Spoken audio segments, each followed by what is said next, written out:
নমস্কাৰ আজি 20 সেপ্টেম্বৰ অসমৰ লগতে ভাৰতৰ বিভিন্ন প্ৰান্তৰ পৰা সন্ধিয়াৰ কেইবাটাও খবৰ আহি পৰিছে এই মুহূৰ্তত জনাই যোৱা ব্ৰেকিং নিউজ সোণাপুৰৰ কচুতলিৰ উচ্ছেদত স্থগিতাদেশ গুৱাহাটী উচ্চ ন্যায়ালয়ৰ 30 সেপ্টেম্বৰলৈ চলাব নোৱাৰিব উচ্ছেদ কাৰ্য সোণাপুৰৰ কচুতলিৰ উচ্ছেদ সন্দৰ্ভত গুৱাহাটী উচ্চ ন্যায়ালয়ৰ গুৰুত্বপূৰ্ণ নিৰ্দেশনা ম্যাদী পট্টাৰ ভূমিত চৰকাৰে বন্ধ ৰাখিব লাগিব উচ্ছেদ জিলা আয়ুক্তক ম্যাদী পট্টাৰ নথি পৰীক্ষাৰ নিৰ্দেশনা আদালতৰ ট্ৰাইবেল বেল্ট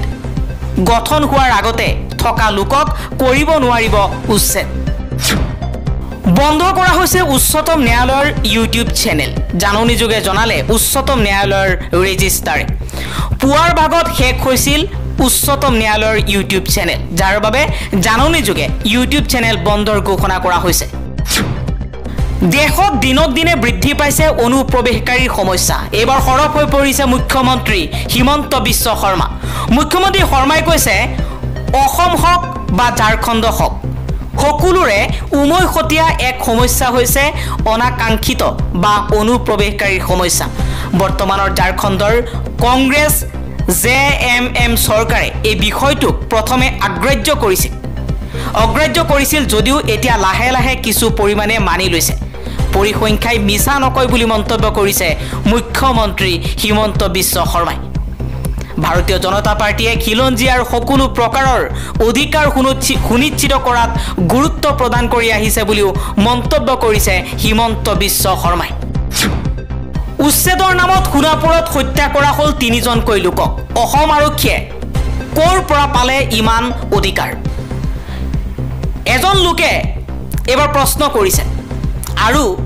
মুছলমানক লৈ ৰাজনীতি কৰা কিছুমান মানুহক লৈও সৰব হৈ পৰিছে এজন লোক এই মুহূৰ্তত আপোনালোকক দেখুৱাইছো সামাজিক মাধ্যমত চৰ্চিত এটা ফেচবুক পোষ্ট ফেচবুকত লিখা হৈছে ফেচবুক পোষ্টত লিখিছে অনেক বুদ্ধিজীৱী অনেক মানৱধিকাৰ কৰ্মী অনেক নেতা অনেক সমাজকৰ্মী অনেক জনদৰদী মানুহ থকাৰ পাছত কিন্তু সোণাপুৰত উচ্ছেদৰ সময়ত পুলিচৰ গুলিত আহত নিহত মানুহৰে হস্পিটাল ভৰ্তি হ'ল মানুহৰ মাজত ভয় শংকা গুলিবিদ্ধ হৈ মহিলা শিশু স্কুলীয়া ছাত্ৰ যন্ত্ৰণাত ছটফটাই থাকিল তেতিয়া তেওঁলোকৰ কাষত এজনো এনেকুৱা মানুহ নাপালো জাননী নিদিয়াকৈ ঘৰবাৰী ভাঙি দিলে মানুহবোৰ সৰ্বহাৰা হ'ল ৰাতি পুলিচে ঘৰৰ পৰা মানুহ উঠাই আনিলে 11 জনক জেললৈ প্ৰেৰণ কৰিলে তেতিয়াও কোনো নেতা বুদ্ধিজীৱী সমাজকৰ্মীক দেখা নাপালো জিএমচি এইচৰ চৌহদত কেইবাটাও ৰাতি থিয় হৈ পাৰ কৰিলো কিন্তু কোনো মানৱ অধিকাৰ কৰ্মী দেখা নাপালো হস্পিটালৰ পৰা অৰ্ধ চিকিৎসা হোৱা গুলিবিদ্ধ লোকক পুনে পুনে জেললৈ প্ৰেৰণ কৰিলে কিন্তু কোনেও খবৰ এটা লোৱা দেখা নাপালো ডজন উকিল কিন্তু এই মানুহবোৰৰ বাবে আইনী সহায় কৰিবলৈ কাকো দেখা নাপালো কিন্তু তাৰ পৰিৱৰ্তে কেৱল শীত তাপ নিয়ন্ত্ৰিত কোঠাত ভুচমেল আৰু ডাঙৰ ডাঙৰ ভাষণহে দেখা পালো এনেকুৱা লাগে যেন আমি মানুহ নহয় গবাদি পহুৰ বংশধৰহে এবাৰ ৰক্ষকেই ভক্ষক হৈ পৰিল কংগ্ৰেছে এটা ফেচবুক পোষ্টৰ জৰিয়তে বিজেপি চৰকাৰৰ আৰক্ষীৰ আসল ৰূপ উদঙাই দিলে এই মুহূৰ্তত দেখুৱাইছো কংগ্ৰেছৰ ফেচবুক পোষ্টত লিখা এটা কাহিনী য'ত কেইবাটাও ৰহস্য লুকাই আছে বিজেপিৰ জংগল ৰাজ উৰিষ্যাৰ পৰা পোহৰলৈ আহিছে এটা হৃদয় বিদাৰক গোচৰ অভিযোগ দাখিল কৰিবলৈ থানালৈ যোৱা সেনা বিষয়াৰ হ'বলগীয়া পত্নীক আৰক্ষীয়ে নিজেই চলালে যৌন নিৰ্যাতন সেনা বিষয়াৰ হ'বলগীয়া পত্নীয়ে যি ক'লে সেয়া অত্যন্ত ঘৃণনীয় সেনাৰ হ'বলগীয়া পত্নীয়ে ক'লে যে মোক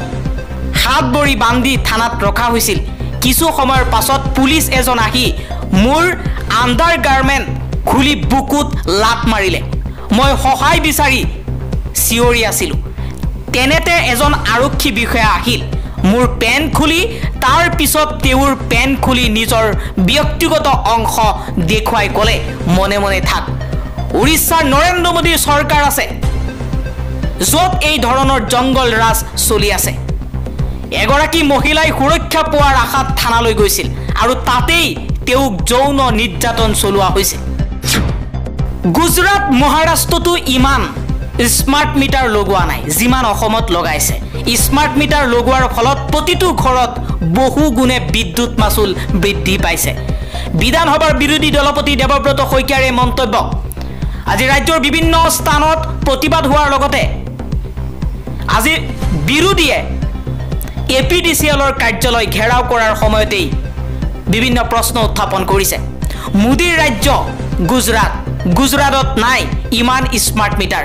মহাৰাষ্ট্ৰতো নাই ইমান স্মাৰ্ট মিটাৰ যিমান অসমত লগাইছে অসমৰ মানুহক শোষণ কৰিবলৈ সহজ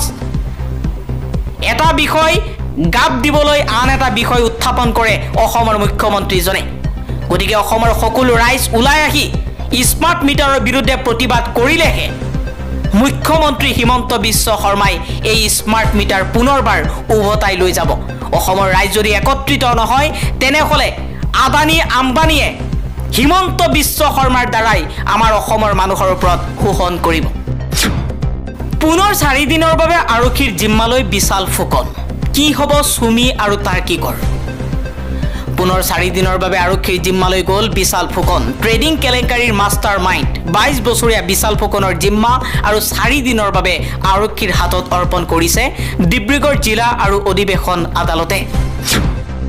2026 চনৰ মাৰ্চ মাহ পৰ্যন্ত শেষ হ'ব নক্সাল বাদ অস্ত্ৰ সম্বৰণৰ বাবে মাওবাদীক আহ্বান অমিত শাহৰ মাওবাদীক হিংসা ত্যাগ অস্ত্ৰ সম্বৰণ আৰু আত্মসমৰ্পণৰ আহ্বান জনোৱাৰ সময়তে কেন্দ্ৰীয় গৃহমন্ত্ৰী অমিত শাহে শুকুৰবাৰে 2026 চনৰ 21 মাৰ্চ দেশত নক্সালবাদৰ অন্ত পেলোৱাৰ তাৰিখ নিৰ্ধাৰণ কৰিছে নক্সাল হিংসাৰ বলি হোৱা 55 জন লোকক সম্বোধন কৰি অমিত শাহে কৈছে প্ৰধানমন্ত্ৰী নৰেন্দ্ৰ মোদীয়ে সিদ্ধান্ত লৈছে যে দেশৰ পৰা নক্সাল হিংসা আৰু মতাদৰ্শ মুছি পেলোৱা হ'ব 2026 চনৰ 31 মাৰ্চ এই দেশত নক্সালবাদৰ অন্তিম দিন হিচাপে নিৰ্ধাৰণ কৰা হৈছে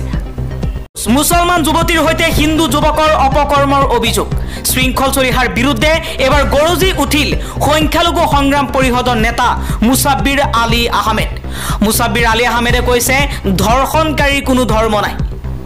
ধৰ্ষণকাৰী হিন্দু হ'ব পাৰে মুছলমানো হ'ব পাৰে কিন্তু অসমত হিন্দু ধৰ্ষণকাৰীক কিছুমানে সমৰ্থন কৰে আৰু মুছলমানৰ ধৰ্ষণকাৰীৰ বিৰুদ্ধে সৰব হয় কিয় ধুবুৰীত এজন হিন্দু শিক্ষকে মুছলমান ছাত্ৰীক ধৰ্ষণ কৰাৰ পাছত দল সংগঠনে তাৰ বিৰুদ্ধে প্ৰতিবাদ নকৰিলে কিন্তু নগাঁও জিলাৰ ঢিঙত ধৰ্ষণ কাণ্ড হোৱাৰ পাছতেই হিন্দু মুছলমানৰ নামত ৰাজনীতি আৰম্ভ হ'ল সমগ্ৰ অসমত ব্ৰিটিছৰ দৰে শাসন কৰিছে বিজেপি চৰকাৰে ব্ৰিটিছৰ দিনত যিদৰে কৰ কাটল জাপি দিছিল এতিয়াৰ চৰকাৰেও স্মাৰ্ট মিটাৰৰ একে ধৰণে লুণ্ঠন চলাইছে ৰাইজৰ দলৰ নেতা ধৈৰ্য কোঁৱৰে এইবাৰ বিজেপি চৰকাৰৰ বিৰুদ্ধে স্মাৰ্ট মিটাৰৰ বিৰুদ্ধে সৰব হৈ প্ৰতিবাদ সাব্যস্ত কৰিছে ইফালে লুৰিণজ্যোতি গগৈয়ে কৈছে আদানীৰ স্বাৰ্থত কমিছনৰ স্বাৰ্থত স্মাৰ্ট মিটাৰেৰে সাধাৰণ মানুহক লুণ্ঠন চলোৱা হৈছে স্মাৰ্ট মিটাৰৰ বিৰুদ্ধে প্ৰতিবাদ কৰি অজাপৰ সভাপতি লুৰিণজ্যোতি গগৈৰ এই মন্তব্য কেৱল কমিছনৰ অংকত সাধাৰণ জনতাৰ মূৰৰ স্মাৰ্ট মিটাৰত বুজা জাপি দিছে বিজেপি চৰকাৰে হিমন্ত বিশ্ব শৰ্মাই স্মাৰ্ট মিটাৰৰ জৰিয়তে সাধাৰণ জনতাক শোষণ কৰিছে স্মাৰ্ট মিটাৰৰ বিৰুদ্ধে বিজুলী ভৱনত প্ৰতিবাদ সাব্যস্ত কৰি এই মন্তব্য কৰিছে ভূপেন কুমাৰ বৰাই উজনি অসমত কোনো মিয়া মুছলমানে কাম কৰিবলৈ যাব নালাগে এইবাৰ পৰামৰ্শ দিছে আহ্বান জনাইছে কংগ্ৰেছৰ নিলম্বিত বিধায়ক চেয়াৰমান আলী আহমেদে কৈছে উজনিৰ মানুহে আপোনালোকক বিচৰা নাই সেইবাবে মিয়া জনগোষ্ঠীৰ সকলোকে মই আহ্বান জনাইছো আপোনালোকে অনাকাংক্ষিতভাৱে তালৈ নোযোৱাটো উত্তম আপোনালোক অসম আৰু ভাৰতৰ বাহিৰলৈ কাম কৰিবলৈ যাওক কাৰো লগত যুদ্ধ কাজিয়া কৰাৰ দৰকাৰ নাই লগতে চেয়াৰমান আলী আহমেদে কৈছে উজনিলৈ যোৱাৰ সলনি বিদেশলৈ যাওক শ্ৰমিক হোৱাৰ সলনি IAS ডাক্তৰ ইঞ্জিনিয়াৰ হওক মিয়াৰ প্ৰসংগত এই মন্তব্য কৰিছে মিয়া জনগোষ্ঠীক লৈ এই মন্তব্য কৰিছে কংগ্ৰেছৰ নিলম্বিত বিধায়ক চেয়াৰমান আলী আহমেদে